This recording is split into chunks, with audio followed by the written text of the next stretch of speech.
Assalamualaikum warahmatullahi wabarakatuh. Teman-teman Al-Asjad dimanapun Anda berada, kali ini kita berziarah ke makam salah satu wali songo, yaitu Sunan Bonang. Tepatnya kita sekarang berada di Rembang, di salah satu provinsi Jawa Tengah. Konon masalah makam Sunan Bonang masih perdebatan. Katanya terbagi 3 makamnya. Yang pertama di tempat kita di sini adalah di Rembang, tepatnya di Jawa Tengah. Ada yang mengatakan di Tuban, tepatnya di Jawa Timur, dan satu lagi di Bawean yang ada di Madura.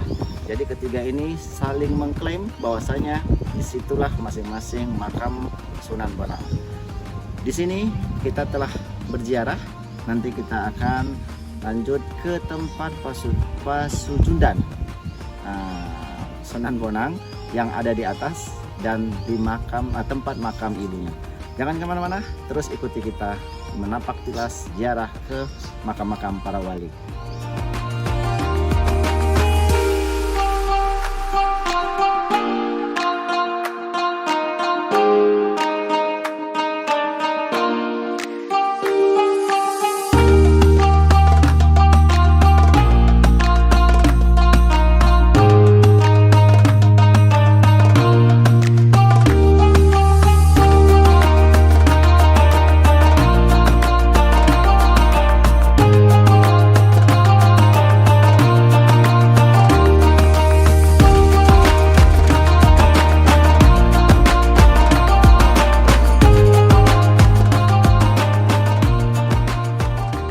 Teman-teman Al-Asjad dimanapun Anda berada, Sunan Bonang dilahirkan pada tahun 1465 Hijriah dengan nama Raden Maulana Makdum Ibrahim.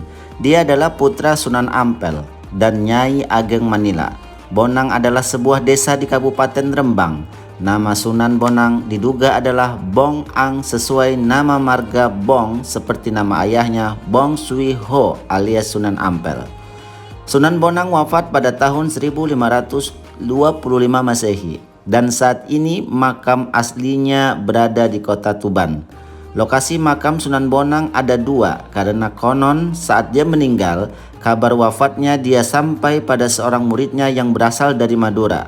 Sang murid sangat mengagumi dia sampai ingin membawa jenazah dia ke Madura.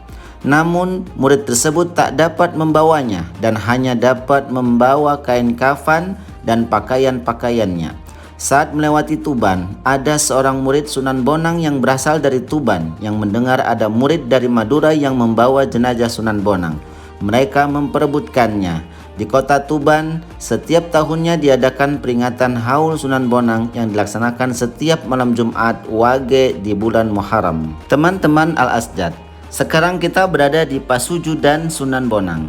Pasujudan Sunan Bonang berada di Desa Bonang, Kecamatan Lasem, Kabupaten Rembang. Letaknya 17 km di sebelah timur kota Rembang, jurusan Surabaya. Sunan Bonang atau Raden Maulana Makdum Ibrahim meninggal tahun 1525 di usia 60 tahun. Tetapi ada pendapat lain yang mengatakan jika makam Sunan Bonang ada di wilayah Tuban dan Madura, Jawa Timur. Tepatnya ada di depan pesisir Binangun. Jika hendak bepergian ke sana, harus naik anak tangga terlebih dahulu karena tempatnya sangat tinggi sekali. Pasujudan Sunan Bonang itu berwujud batu yang ada bekas sujudnya Sunan Bonang. Menurut cerita, masyarakat di sana, pasujudan Sunan Bonang zaman dahulu itu adalah batu yang digunakan sujud oleh Sunan Bonang untuk mendekatkan diri kepada Allah Subhanahu wa Ta'ala. Teman-teman Al-Asjad dimanapun Anda berada, sekarang kita berada tepat di batu tempat pesujudan Sunan Bonang. Konon diceritakan ini adalah batu tempat sujudnya Sunan Bonang. Silahkan bisa diteliti dengan baik batu tersebut.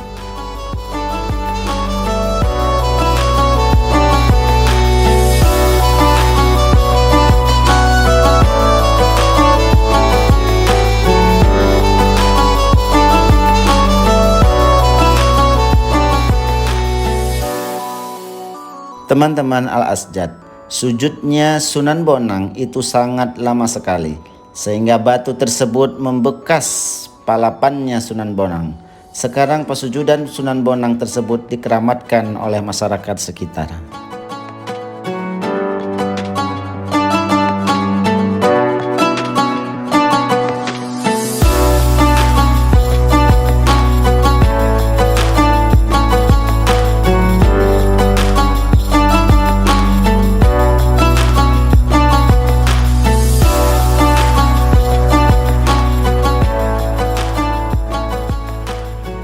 Teman-teman Al-Asjad, di belakang kita adalah makam dari Putri Cempo. Putri Cempo adalah ibunda dari Raden Patah. Raden Patah siapa? Raden Patah adalah Kesultanan atau Raja Kesultanan Demak. Dimakamkan di Rembang ini, dan di sini dekat dengan pasujudan Sunan Bonang yang telah kita lihat. Tempat ini masih alami dan tempat ini masih asli.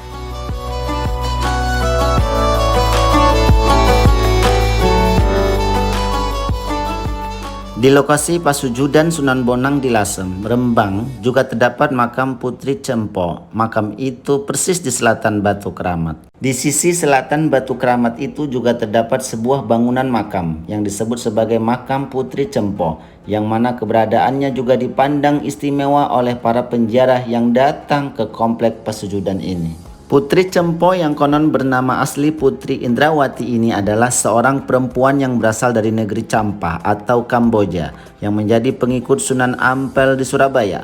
Tapi setelah Sunan Bonang telah menjadi seorang ulama besar dan Sunan Ampel telah berusia lanjut, akhirnya dia disuruh untuk ikut Sunan Bonang di Lasem.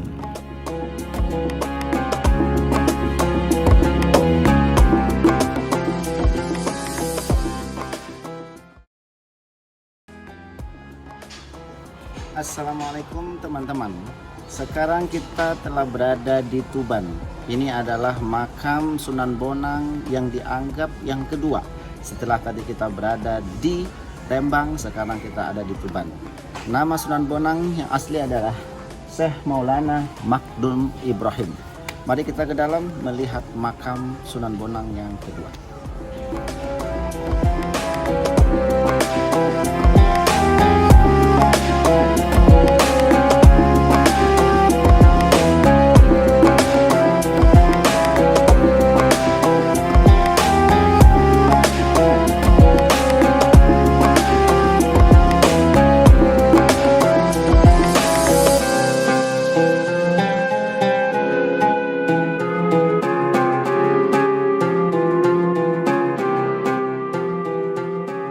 Dalam hal pendidikan, Sunan Bonang belajar pengetahuan dan ilmu agama dari ayahandanya sendiri, yaitu Sunan Ampel. Ia belajar bersama santri-santri Sunan Ampel yang lain seperti Sunan Giri, Raden Patah, dan Raden Kusen. Selain dari Sunan Ampel, Sunan Bonang juga menuntut ilmu kepada Syekh Maulana Ishak, yaitu sewaktu bersama-sama Raden Paku Sunan Giri ke Malaka dalam perjalanan haji ke Tanah Suci. Sunan Bonang dikenal sebagai seorang penyebar Islam yang menguasai ilmu fikih, usuluddin, tasawuf, seni, sastra, arsitektur, dan ilmu silat dengan kesaktian dan kedikdayaan menakjubkan. Bahkan masyarakat mengenal Sunan Bonang sebagai seorang yang sangat pandai mencari sumber air di tempat-tempat yang sulit air. Babat Daha Kediri menggambarkan bagaimana Sunan Bonang dengan pengetahuannya yang luar biasa bisa mengubah aliran sungai Brantas, sehingga menjadikan daerah yang enggan menerima dakwah Islam di sepanjang aliran sungai menjadi kekurangan air. Bahkan sebagian yang lain mengalami banjir. Sepanjang perdebatan dengan tokoh Buto Locaya yang selalu mengancam tindakan dakwah Sunan Bonang, terlihat sekali bahwa tokoh Buto Locaya itu tidak kuasa menghadapi kesaktian yang dimiliki Sunan Bonang. Demikian juga dengan tokoh Nyai Pluncing yang kiranya seorang Bairawi penerus ajaran ilmu hitam calon arang yang dapat dikalahkan oleh Sunan Bonang.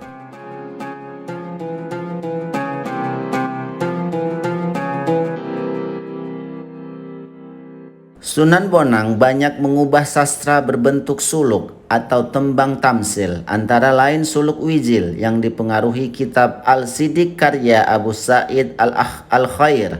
Sunan Bonang juga mengubah tembang, tembaati, dari bahasa Jawa berarti penyembuh jiwa yang kini masih sering dinyanyikan orang. Ada pula sebuah karya sastra dalam bahasa Jawa yang dahulu diperkirakan merupakan karya Sunan Bonang dan oleh ilmuwan Belanda seperti Skrike disebut Het Boek van Bonang atau buku Sunan Bonang. Tetapi oleh J.W.G. Drewis, seorang pakar Belanda lainnya, dianggap bukan karya Sunan Bonang, melainkan dianggap sebagai karyanya. Sunan Bonang juga mengubah gamelan Jawa yang saat itu kental dengan estetika Hindu dengan memberi nuansa baru. Dialah yang menjadi kreator gamelan Jawa seperti sekarang dengan menambahkan instrumen bonang. Gubahannya ketika itu memiliki nuansa zikir yang mendorong kecintaan pada kehidupan transendental atau alam malakut. Tembang Tombo Ati adalah salah satu karya Sunan Bonang. Dalam pentas pewayangan, Sunan Bonang adalah dalang yang piawai membius penontonnya. Kegemarannya adalah mengubah lakon dan memasukkan tafsir-tafsir khas Islam, kisah perseteruan Pandawa Kurawa.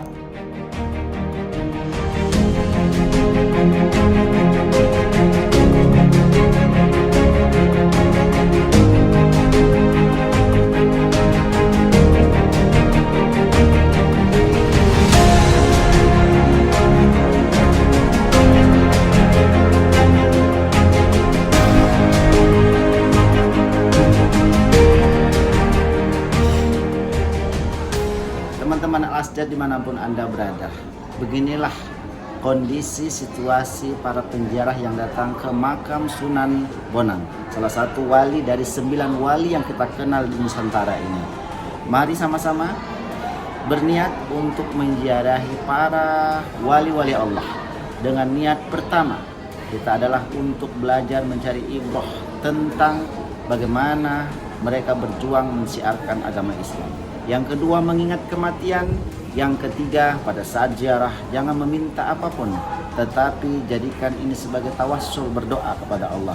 Dan yang keempat, jangan menggunakan atau mengucapkan kata-kata kotor pada saat kita berziarah. Demikian teman-teman, sebagai penutup jangan lupa like dan komen serta subscribe acara kita agar terus berlanjut. Wassalamualaikum warahmatullahi wabarakatuh.